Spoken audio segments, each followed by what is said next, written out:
Respect can't elude pet owners.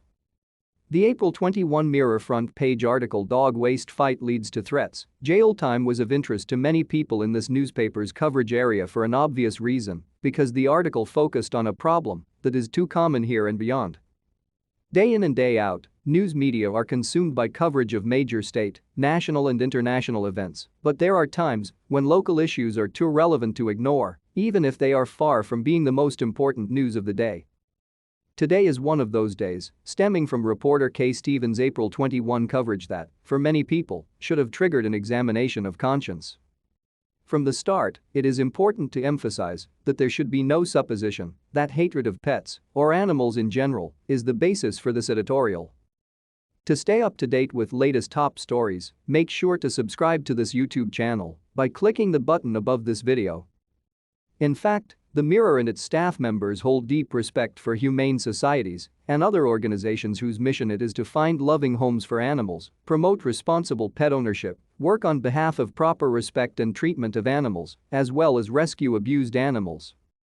The horrific treatment many animals endure during their lives not only is sad and sickening, but in many cases criminal as well. Every person, every community and its officials have a duty not to condone the torture that some wrong-headed people inflict without a shred of conscience regarding innocent lives. Some people use the words God's creatures with little or no means for defending themselves. But then there is the rest of the story, an aspect of an issue that the late radio commentator Paul Harvey regularly discussed as part of his many broadcasts. And, certainly, the words "rest of the story" are important as far as reflecting on the April 21 article is concerned.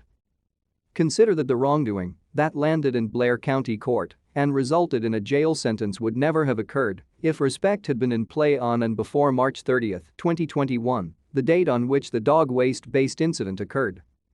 Instead, respect was nowhere to be found. Which breeds an obvious point: consider how many people in Altoona and its environs derive morbid pleasure in allowing their pets to urinate and/or defecate in others' yards or on sidewalks in front of others' properties during daylight or after dark walks.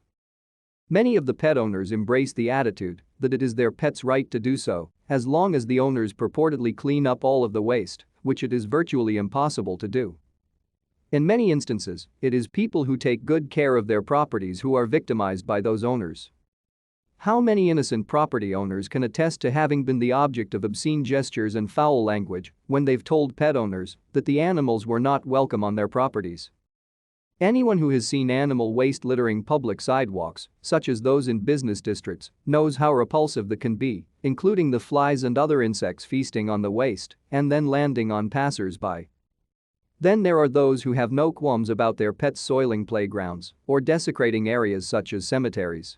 Municipalities have an obligation to pass ordinances addressing such situations before anger and aggravation boil over into something much more serious.